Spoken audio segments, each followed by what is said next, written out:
My name is Melanie Schlotterbeck. We are hoping that the facts that should keep gnawing at your conscience will be dealt with. Safety first.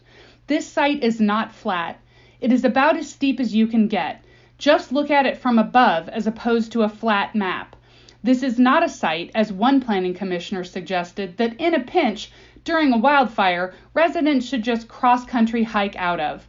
Esperanza Hills has too many houses in a place that burns repeatedly, and this plan traps people in a dangerous canyon.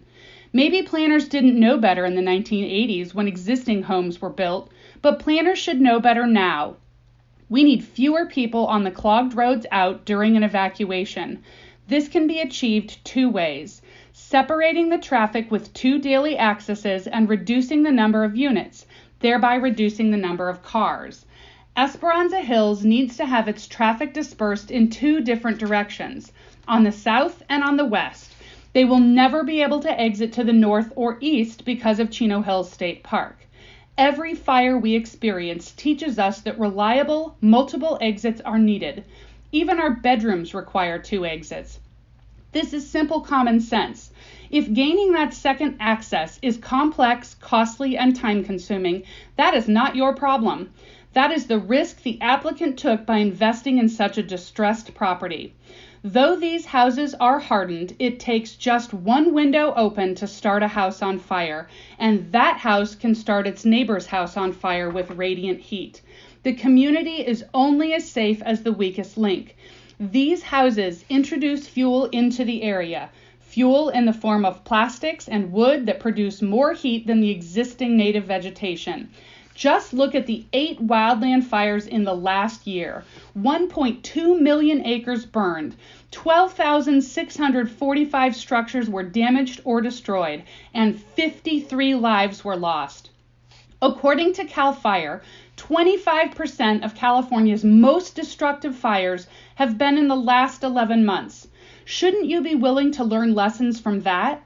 If you won't look at statewide examples, look at your own. The Canyon 2 fire damaged or destroyed 80 homes and structures and charred over 9,200 acres, with thousands upon thousands of people ordered to evacuate.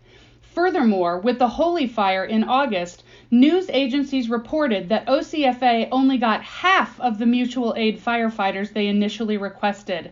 Half. Can these lessons be learned? Esperanza Hills alone, to be properly protected with 1 engine every 4 houses, would need an additional 85 fire trucks. But as we've heard, there is no intention of sending fire trucks to Esperanza Hills because those houses can withstand anything. No, they can't. The Tubbs fire disproved that myth. Fire loves this site.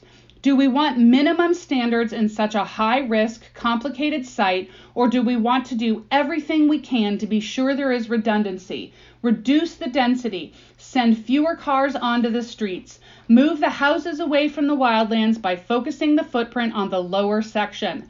It used to be that if a project had over 150 units, a second exit was required. But when attic sprinklers were required, that second exit became optional. Sprinklers will not save the day. They slow a fire from the inside. They do not stop it from the outside. In May 2017, one supervisor said he couldn't find a reason to vote no on this project because all of the boxes had been checked by the agencies. But what if the box is not on the list? Are there boxes for dangers that accumulate? Steep roads, grades, earthquake faults, curves, singular access points, and inadequate road capacity? If all the supervisors need to do is check boxes, we don't really even need a public hearing. But we count on you to integrate all of the information, including the checked boxes in all of the various agency silos. Look for missing boxes, incorporate the latest information, and make the highest choice for public safety. We remind you that if you are going to approve this disastrous project, require a second daily access to Aspen, reduce the number of units. Our offer to acquire the land for conservation is still on the table.